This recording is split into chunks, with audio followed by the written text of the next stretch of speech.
Bueno, bos días. Empezamos rematado o Consello da Xunta de Galicia. Como sempre, doulles conta dos asuntos máis importantes que tratamos e acordamos.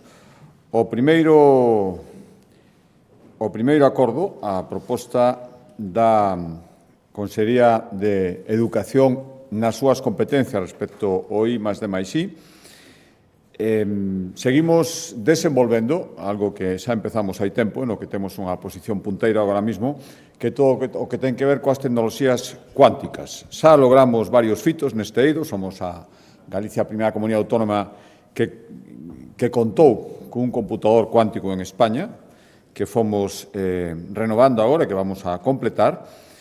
Imos crear, están a piques de crearse, 2 laboratorios compartidos coas universidades de Vigo e de Santiago. Imos ser líderes nese val especializado en tecnoloxía cuántica no que van participar 9 países europeos. E o ano pasado recordarán que pusemos en marcha a liña de comunicación cuántica máis longa de España, entre Santiago e Vigo. Pois ben, deste último extremo vai o acordo que adoptamos hoxe, aprobamos ampliar esta liña cuántica que está tendida entre Santiago e Vigo para chegar ata Portugal. E, ademais, esta ampliación vai ser clave para seguir reforzando a ciberseguridade na Unión Europea, que é unha das utilidades máis claras de todo o que ten que ver coa tecnoloxía cuántica, o que ten que ver coa ciberseguridade. Esta prolongación que facemos ata Portugal se vai facer en 2 fases. A primeira, que os acordamos, vai supoñer unha prolongación ata a fronteira portuguesa, ata Valença de Miño, entre Vigo e Valença do Miño, é dicir, 30 kilómetros máis desta liña cuántica. E a idea, este é un proxecto europeo, é que no futuro podamos chegar ata Lisboa, é dicir, habería unha liña de tecnoloxía cuántica entre Santiago de Compostela e Lisboa. Xa digo que parte dun proxecto europeo entre Galicia e o norte de Portugal, son os principales socios, son algo máis de 10 millóns de euros, e agora facemos esta primeira prolongación de 10 kilómetros. Isto para que vai servir? Para moitas cousas, xa decía, a máis clara, a mellora da ciberseguridade e protección de datos que se transmiten de xeito internacional. Estamos falando de cruzar a fronteira con Portugal. E isto implica maior seguridade nas redes eléctricas, no tráfico aéreo, nas transaccións bancarias, na transmisión de datos relacionados coa saúde das persoas, comunicacións gubernamentais, comunicacións no eido militar, en xeral todo aquelo, non só, pero especialmente todo ten que ver coa ciberseguridade e a transmisión de datos do xeito máis seguro posible. Cambio de acordo, a proposta da Consellería de Emprego, seguimos en temas de cooperación con Portugal, incidimos nunha circunstancia que se dá hai moito tempo entre Galicia e Norte de Portugal, que son os milleiros de traballadores que cruzan a raya para traballar no país veciño. Residentes en cada un dos países, pero que desenvolven a súa xornada laboral ao outro lado da raya. Son os últimos cálculos, ao redor de 9.000 os portugueses que traballan en Galicia e algo máis de 4.000 os galegos que traballan no norte de Portugal. Pois ben, todo isto dá orixen a unhas interrelacións no eido laboral que están cubertos dende que se puso en marcha o servizo de emprego chamado EURES, que busca identificar entre ambos os dous lados da raya, entre Galicia e Norte de Portugal, as necesidades e oportunidades laborais. Pois, hoxe o que fixemos foi renovar a colaboración coa AECT, coa Agrupación Europea de Cooperación Territorial Galicia Norte de Portugal, que é a que se encarga de xestionar este servicio. Esta renovación supón ata o ano 2028 230.000 euros para que sigan facendo o que viñan facendo ata agora, que é divulgar ofertas de emprego dentro da rexión, que se coñezan a ambos lados da fronteira as oportunidades laborais, informar e axudar nos trámites a realizar no que ten que ver coa contratación transfronteiriza e seguir desenvolvendo actividades de formación e prácticas laborais ambos lados da fronteira de xeito coordinado. Outro asunto, a proposta da Consellería de Emprego, isto non é un acordo, é un balanzo que fixemos dá resultado dun traballo que se desenvolve en Galicia con un especial énfase. O balance dos últimos 4 anos, me refiro a todos os procesos que se levaron a cabo para a retirada de elementos cuxa materia principal sexa o amianto en moitas construcións. O amianto durante moito tempo foi un material utilizado habitualmente na construción. Hoxe en día está prohibido polos seus efectos perxudiciais para a saúde e, polo tanto, o que se empezou a facer hai tempo xa é ir retirando. É unha retirada tamén que ten a súa complexidade, que hai que facela garantindo a saúde dos que fan estes traballos e dos que están nos edificios onde se retira, e, polo tanto, todo isto está sometido a unha legislación e que o primeiro que exixe é ter un plan de traballo para cada retirada de amianto que se vaya a facer, un plan que, ademais, ten que supervisar o Instituto de Seguridade Laboral de Galicia, o ISGA. Ben, o que fixemos foi un balanzo das retiradas dos últimos 4 anos e hoxe o que vimos é que entre 2022 e 2025 o ISGA supervisou e aprobou algo máis de 2.500 plans de traballo para retirada de amianto.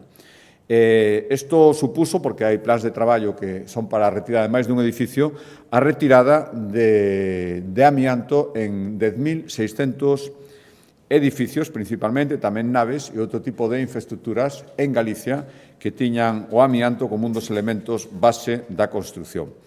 Isto dá lugar a unha economía importante tamén. Hai alrededor de 200 empresas que en Galicia se dedican a estas tarefas e esta tarefa, que é necesaria e todavía está incompleta, vai aumentando progresivamente, é dicir, cada vez hai menos amianto nas construcións galegas. Entre 2024, no ano 2024 e 2025, cada ano se aprobaron 700 plans de traballo para retirar amianto, que supuso o récord absoluto. Foron moi similares os 2 anos en presentación de plans para retirada de amianto, e, ademais, isto vai unido a accións formativas para empresas e concellos relacionados coa existencia deste material, coa coexistencia mentre non se retira e de como hai que facer para retirarlo. Por lo tanto, estes datos avalan a Galicia como unha das comunidades autónomas punteiras nestes traballos de retirada que son necesario facer e que van avanzando ata que xa non quede ningún edificio con amianto en Galicia.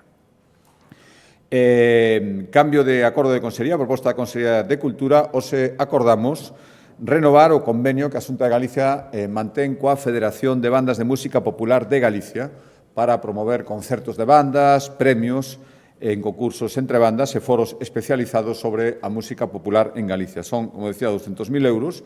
Esta federación, que prácticamente aglutina a maioría das bandas en Galicia, 98 bandas de música, 6.700 músicos e, o que máis importante, máis de 7.000 alumnos e alumnas, futuros integrantes, moitos deles, das bandas. Este convenio de colaboración vai permitir moitas cousas, entre eles continuar co Festival de Bandas Infantís e Juvenís, co certamen galego de bandas, cun congreso que este ano se vai celebrar en Santiago sobre mobilidade das bandas relacionadas coa diáspora. Hai moitísima historia durante as últimas decenas de anos de visitas de bandas e fomento da música popular galega, tamén especialmente en América, e vai haber un congreso sobre este particular, o abeiro deste convenio, este mesmo ano.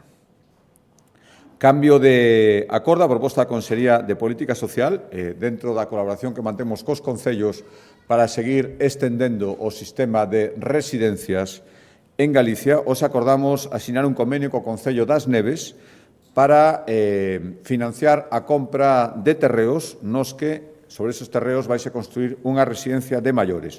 A Xunta achega 300.000 euros como axuda para que o Concello poida comprar os terreos, que estará no lugar da Cancela, na parroquia de Tortoreos, en Crecente.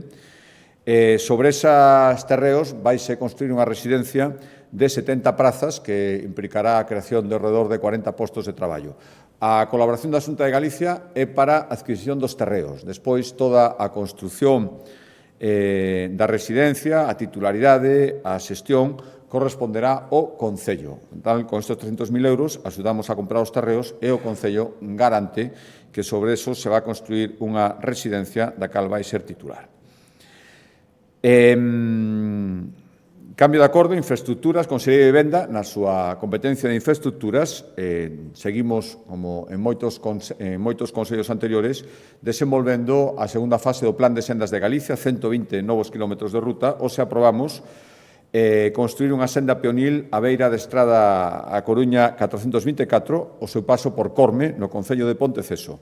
Son 565.000 euros para un tramo de casi 800 metros que vai unir o núcleo de Corme Aldea co núcleo de Corme Porto, que é o núcleo urbano, onde se concentra a maioría dos servizos e da poboación.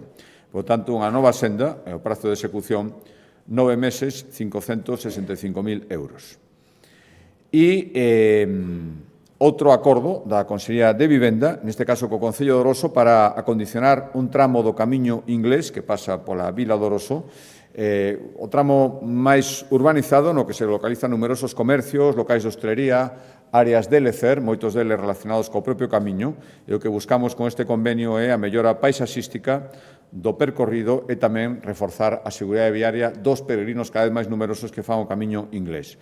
É algo máis de 1 millón de euros, a Xunta aporta, non chega case o 80%, o resto vai no aportar o Concello. A maioría das actuacións van a centrar na contorna do Parque Fluvial de Carboeiro, que existe no Concello de Oroso. Vaise mellorar o firme dos sendeiros, nova iluminación, renovar pistas multideporte, mobiliario do Parque Infantil Calista, é dicir, acondicionar este tramo do camiño inglés tan transitado.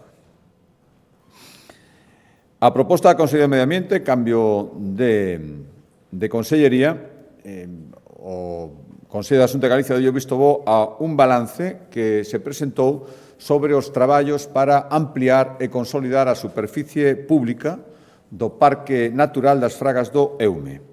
Este parque, que se estende por 5 concellos, Cabanas, Pontedeume, A Capela, As Pontes e Monfero, ten 9.000 hectáreas, das cales garda unha peculiaridade con respecto a outros parques deste tipo, en Galicia e en toda España, que é que unha parte moi importante, ao redor do 80% da superficie son parcelas privadas, o cal condiciona moitas actuacións de protección, cando menos para poderse facer directamente pola Xunta de Galicia. Ben, para intentar paliar esta circunstancia, xa dende o ano 2024 pusemos en marcha un plan dotado dunha cantidade de 2 millóns de euros para ampliar as parcelas de titularidade pública no Parque das Fragas do Eume, lóxicamente, a maior parte dos casos, adquiríndoas a propietarios particulares. Ben, o balance que os vimos acredita que en 2 anos ampliamos 150 hectáreas os terreos públicos das Fragas do Eume. Unha parte importante, adquirindo ya a propietarios particulares, 131 parcelas, e outra parte, mediante unha cesión dun terreo, de unha parte que era da Consellería de Medio Rural, que lle pasou á Consellería de Medio Ambiente, para que se poideran facer actuacións específicas relacionados estaban en explotación madereira, actuacións específicas relacionadas coa protección forestal e fomento de especies autóctonas. Por lo tanto, 150 hectáreas en 2 anos, ampliado este parque de Fragas do Eume, adquirindo a particulares, a parte do que cedeu a Consellería de Medio Rural, e seguimos, ademais, porque hai ao redor de 150 propietarios a maiores que manifestaron a súa disposición a venderlle a Xunta de Galicia as súas parcelas privadas para que pasen a ser titularidade pública e, por lo tanto, seguiremos con estas operacións de ampliación do Parque das Fragas do Eume. Sector primario, cambio de acordo, a proposta da Consellería de Medio Rural, hoxe tomamos un acordo para colaborar coas asociacións de defensa sanitaria gandeira que existen en Galicia. Son 60, que son agrupacións de gandeiros que se unen para prestar conxuntamente servizos veterinarios, loita contra enfermidades animais, facer seguimento do estado do gando, garantir condicións hixiénicas de máxima calidade para evitar posibles enfermedades. Pois ben, todo isto necesita dun apoio económico, aparte do que aportan os propios gandeiros, da Xunta de Galicia, e o que fixemos foi aprobar axudas por 2,4 millóns de euros para que son máis de 64 asociacións de defensa sanitaria gandeira que existen en Galicia, poidan ter apoio para seguir co seu labor de consolidar o bo estado en xeral da gandeiría en Galicia, nas nosas explotacións.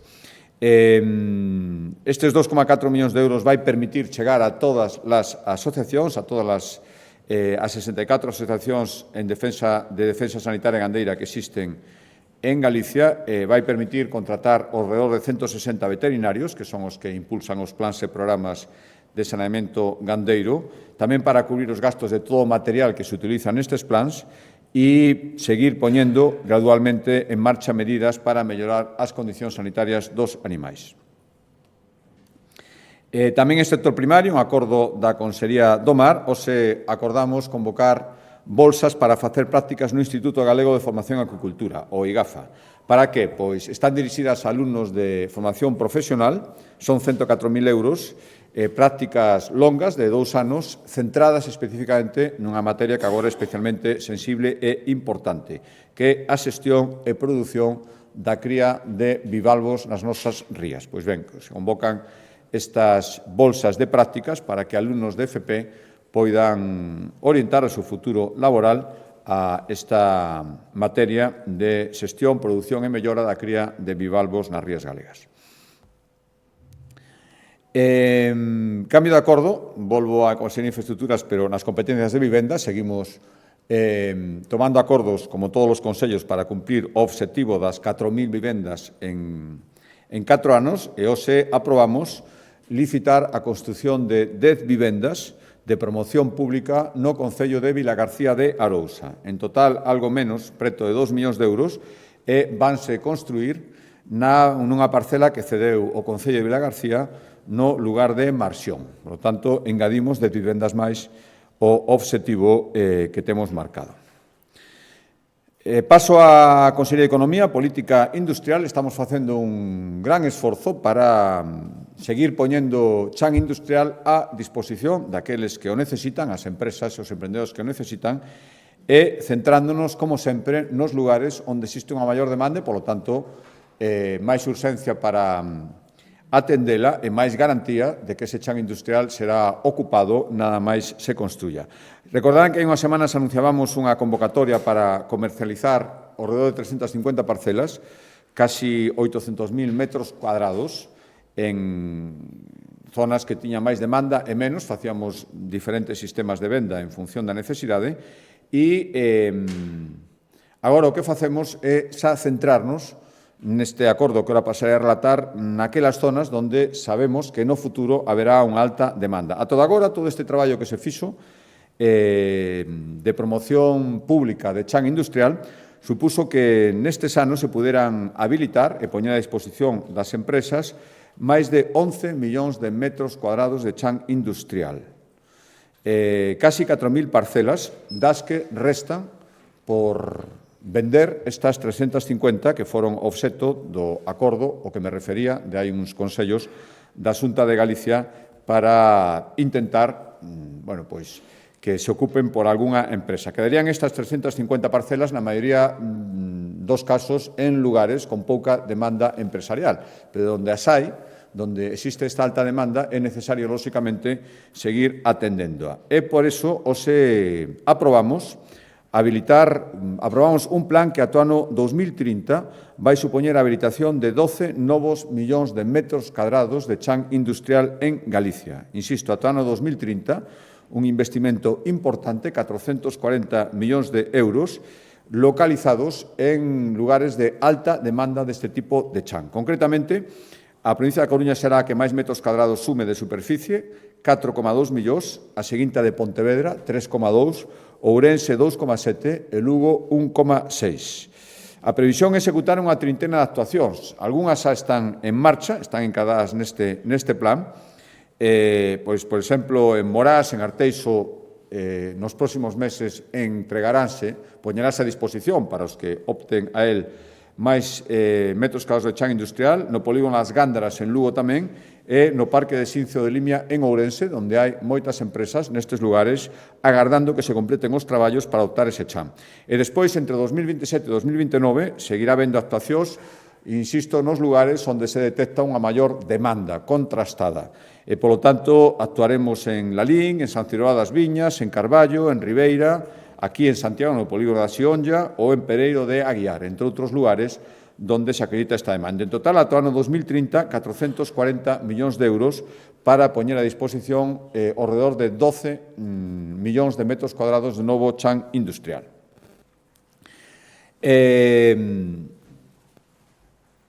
últimos dous acordos, os dous da Consellería de Sanidade, o último explicará o conselleiro máis polo miúdo.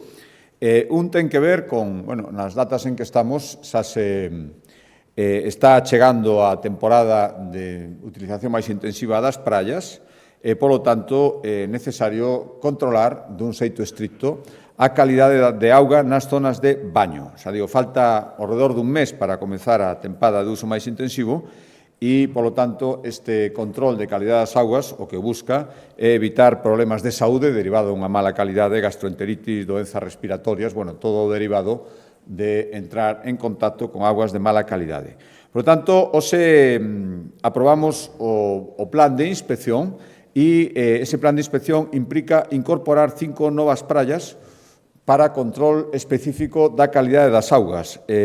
Con isto chegamos a un total de 506 zonas de baño, é o máximo histórico na comunidade, que van ser controladas de xeito estricto para garantir a calidade das augas. Estas 5 novas praias que se incorporan son, nos 5 casos, praias fluviais. A maioría son praias que están na costa, pero tamén cada vez máis hai unha utilización de zonas de praias fluviais para baño. Por lo tanto, tamén teñen que estar neste plan, teñen que estar controladas, e as 5 que se incorporan son a da Madalena en Vilalba, Vilaza en Monterrey, Miño e Eiras no Rosal e as zonas de baño do Muiño das Aceñas e de Tamuse, ambas no río Tamuse.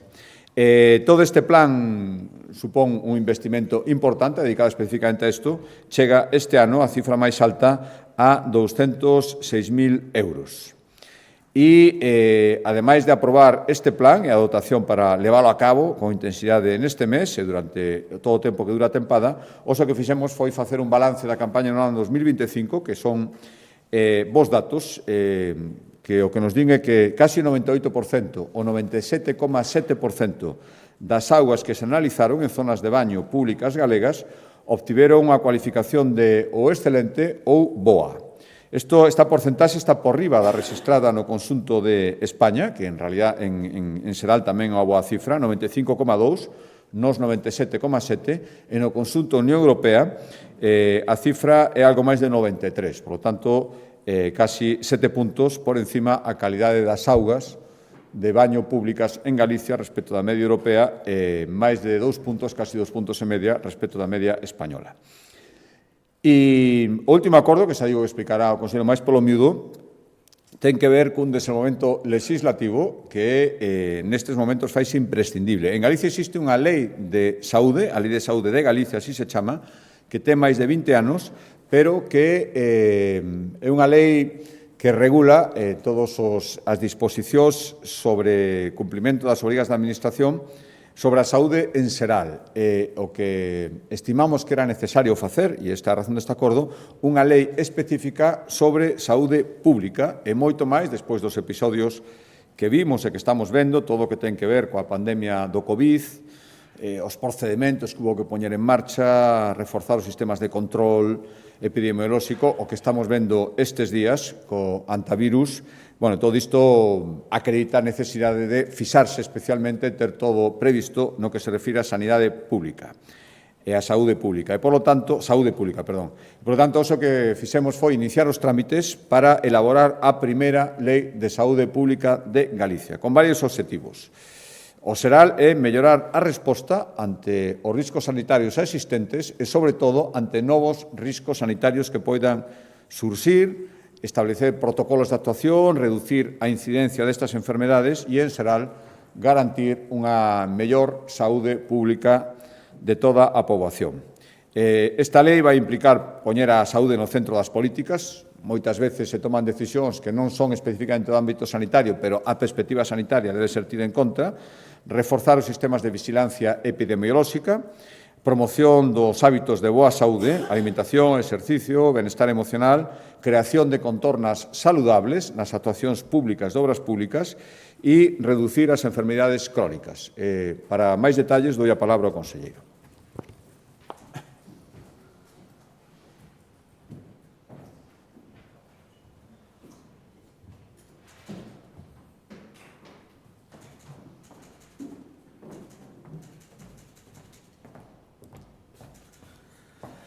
Bueno, bo día.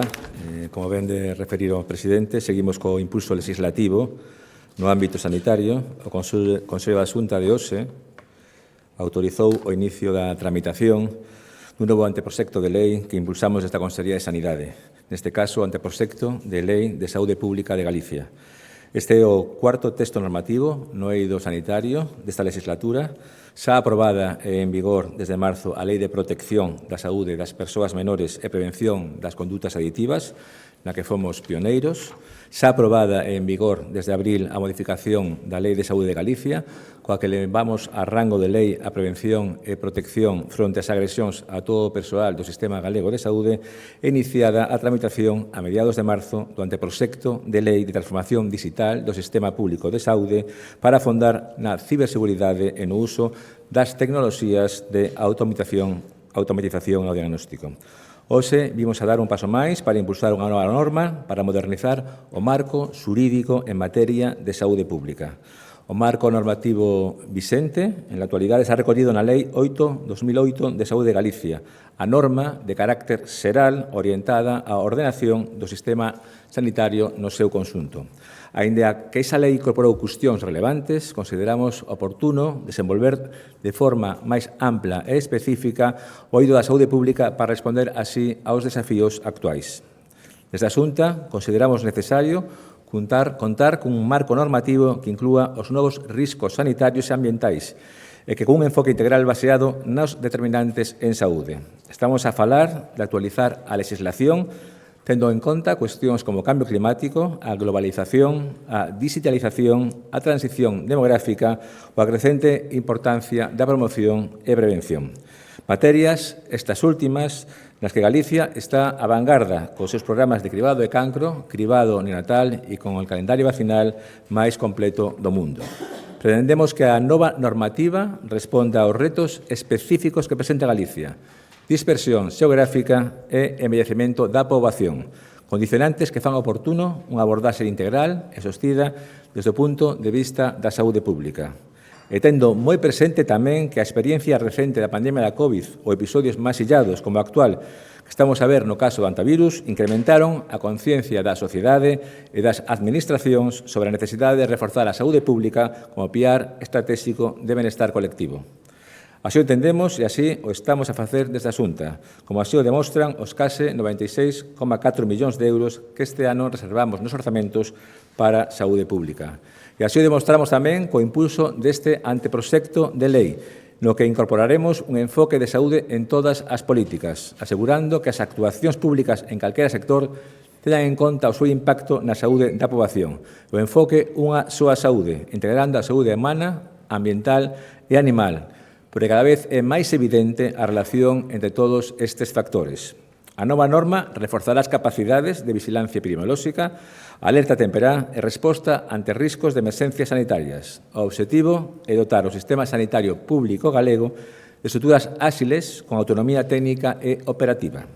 Regularemos de forma específica a promoción de estilos de vida saudables, incluindo a alimentación, actividade física, benestar emocional e prevención de condutas aditivas, a protección da saúde fronte a riscos ambientais e alimentarios, a inspección da saúde pública e o control oficial, a detección precoz de enfermidades e a creación de contornos saudables en centros educativos, laborales e comunitarios, incorporando o potencial das novas tecnoloxías.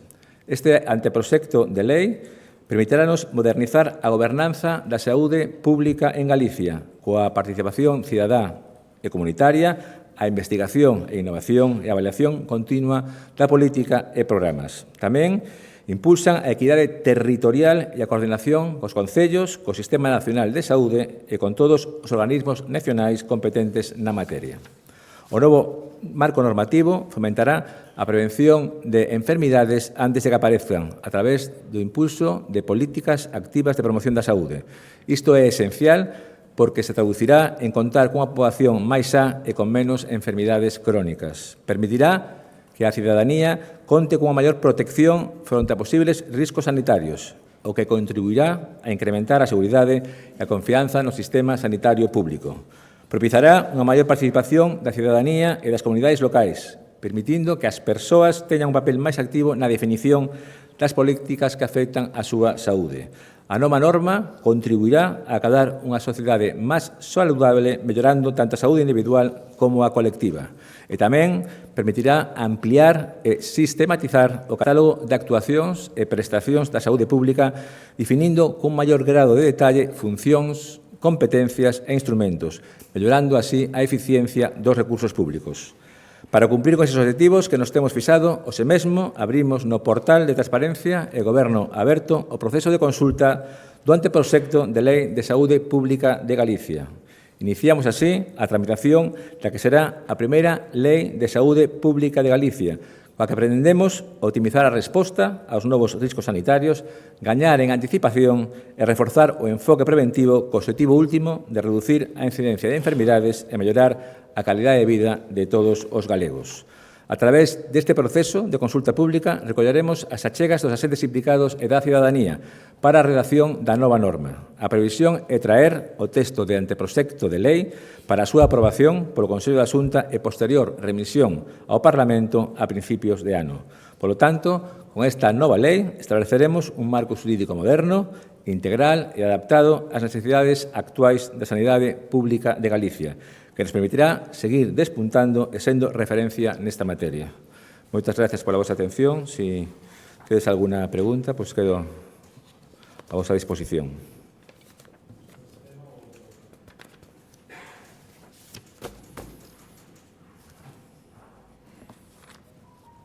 Pois nada, moitas grazas.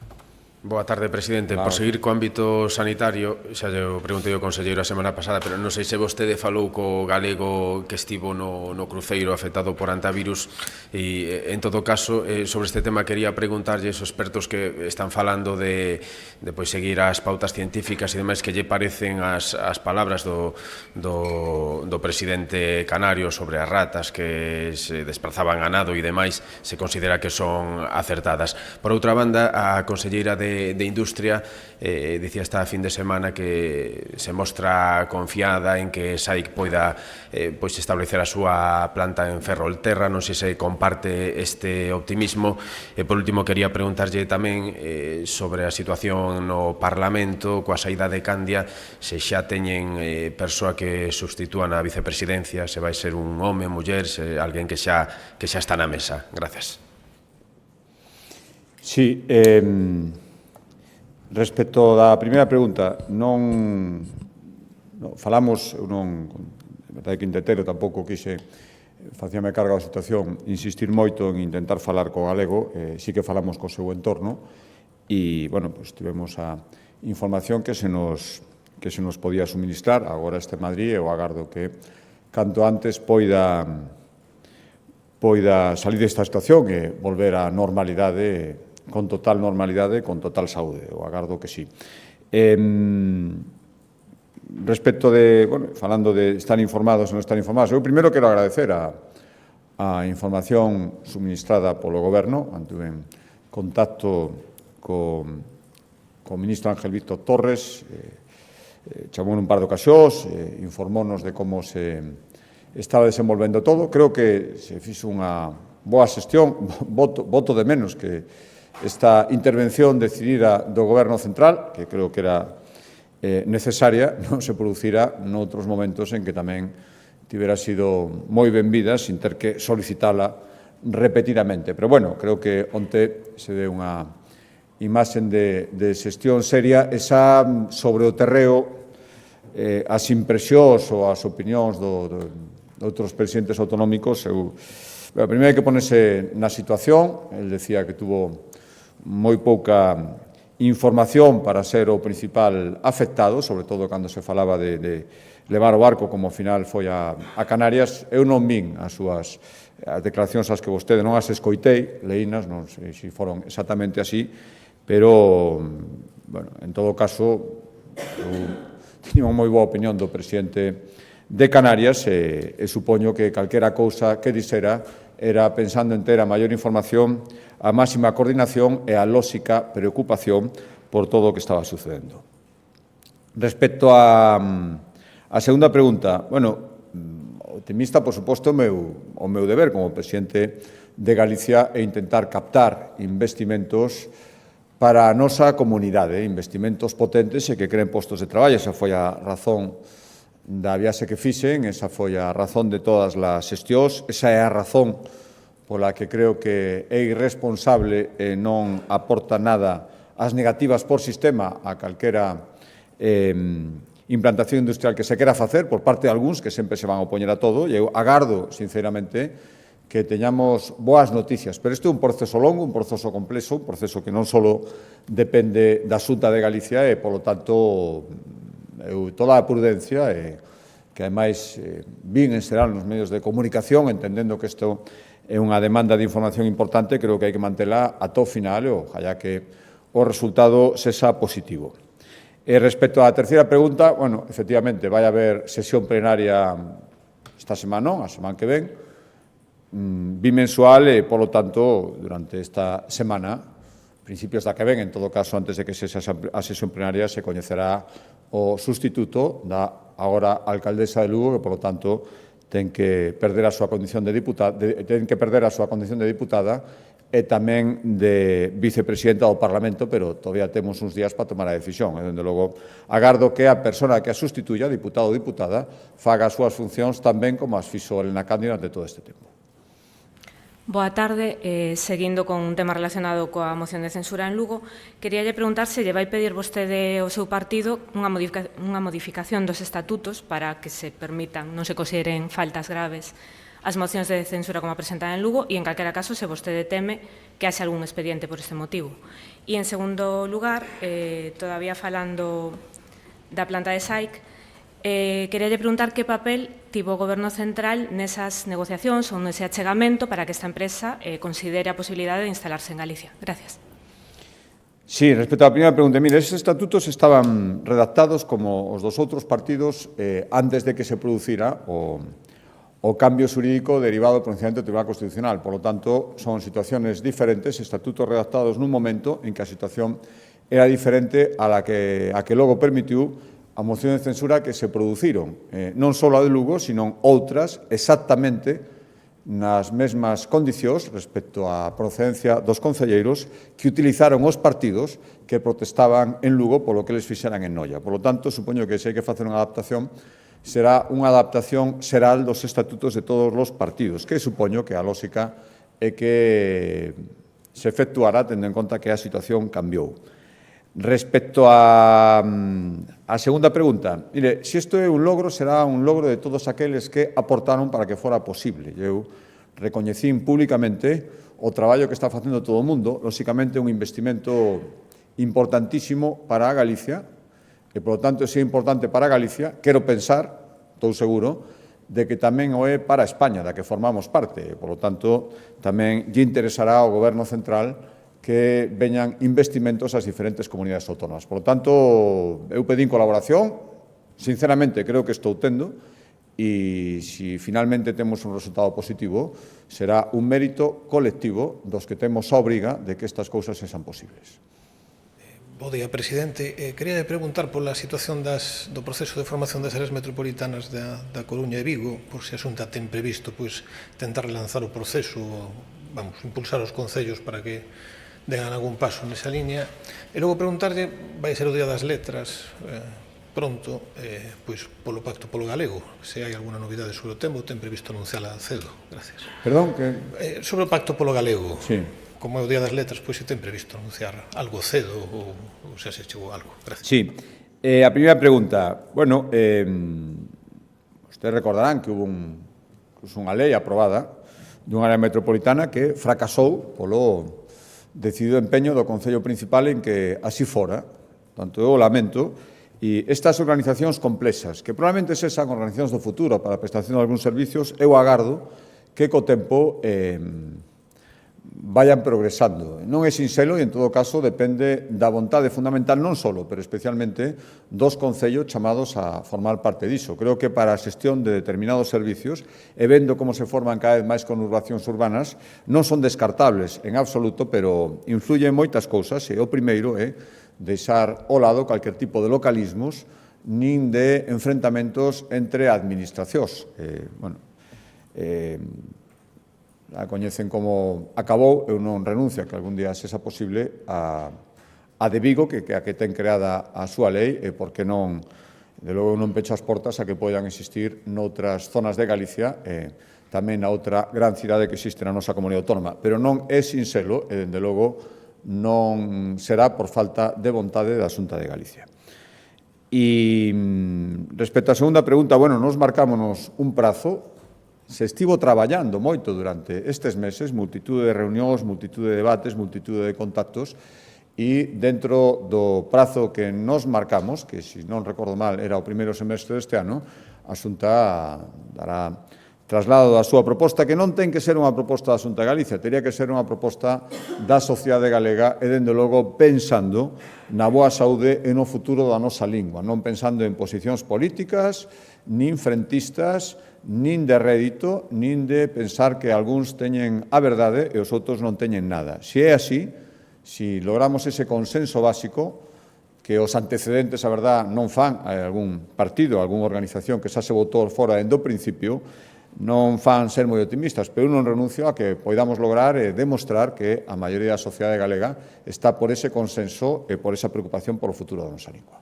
Boa tarde, presidente. Enténdese logo que o PP non vai expedientar a Elena Candia por valerse dunha tránsfuga para chegar á alcaldía e tamén se pode, confirmar vostede... Perdón, que non se escoita moi ben. Vale.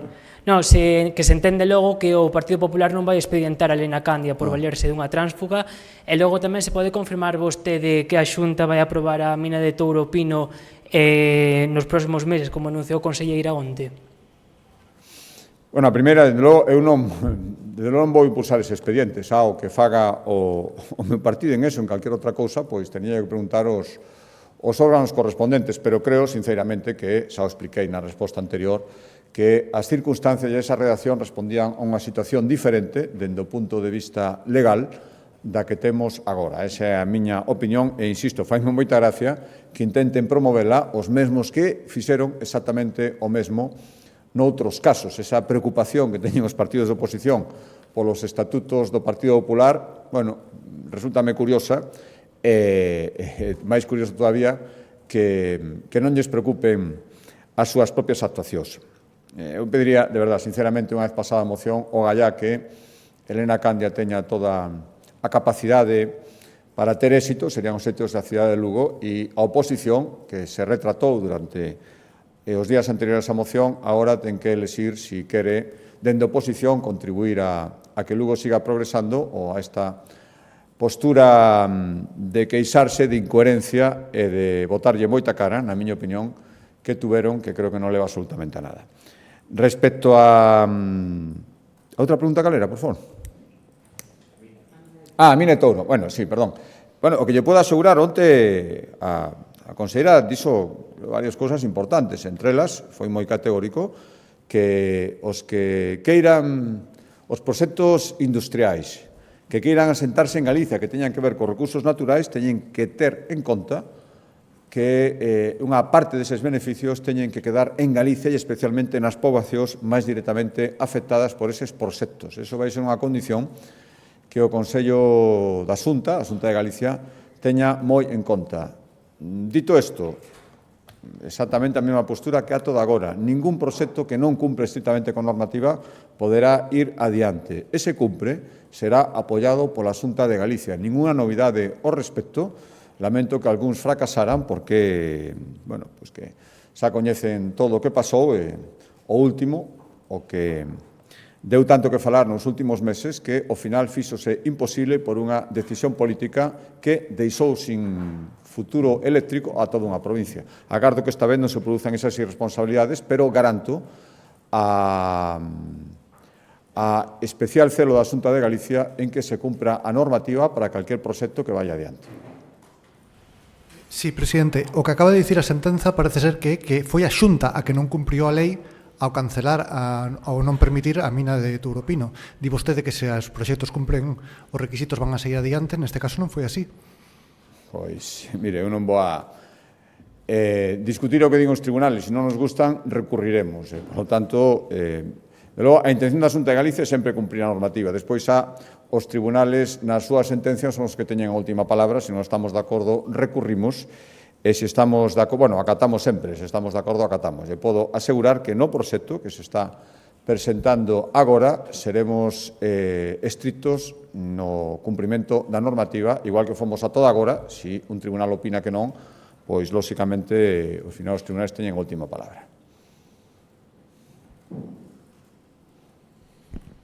Sí, bos días, varias cuestións. Unha, se cree vostede que a primeira medida tomada por Elena Cande de retirar a bandeira palestina pois do vello cárcere foi xa unha decisión acertada, sendo xa a primeira, non? E un pouco a que visibiliza o que pode visibilizar o que quere facer en Lugo. Despois tamén lle quería preguntar respecto á pregunta do galego.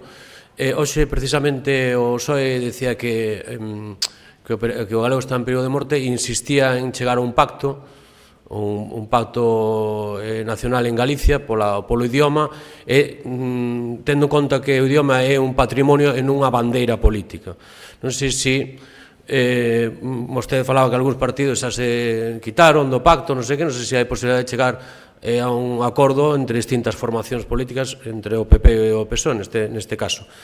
E xa facendo alusión ao da planta de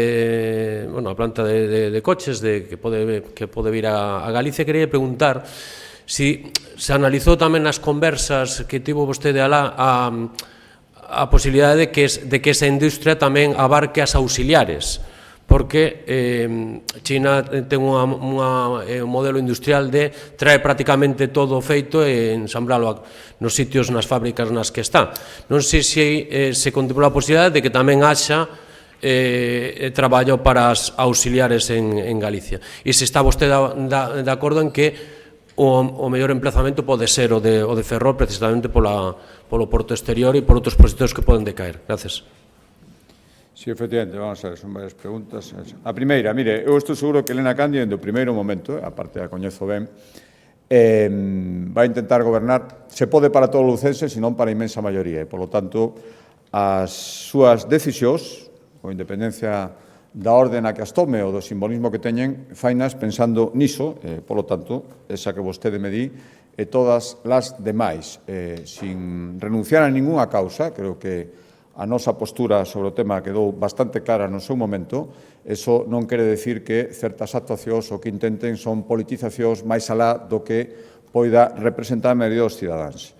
A segunda, bueno, acabo de dicilo, que o Pacto polo Galego, a propia palabra o di, é un acordo, e un acordo supón poñerse na postura dos outros, intentar que o resultado final concite a maior parte das voluntades. O que queira sentirse cómodo niso, o que non se opoña sempre por sistema todo aquilo que non sexa exactamente o que eles pensan, porque os demais non sabemos nada de ningún asunto, nin temos dereito a opinar, que é un pouco a postura dos que se votan dende o principio de calquera posibilidade de pacto. Os que non estén neso, e agardo que o Partido Socialista non o estea, agardo sinceramente, porque nunca van a ser mellor copia que o PP original, agardo que nesto teñan responsabilidade e se sumen o consenso xeral que está buscando a Xunta de Galicia. Verémolo, se esa vontade que expresan realmente é real ou é simplemente un discurso político.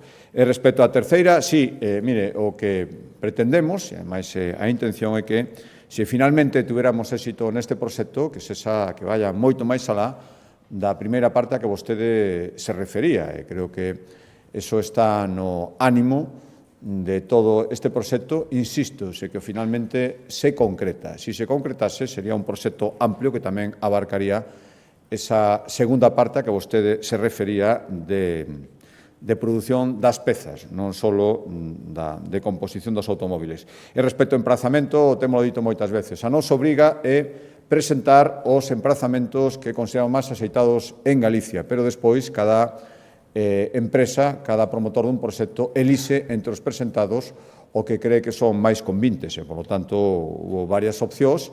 Se ao final fructificara, será a decisión que os promotores, que a empresa considera máis idónea para os seus intereses. Moi ben, moitas gracias.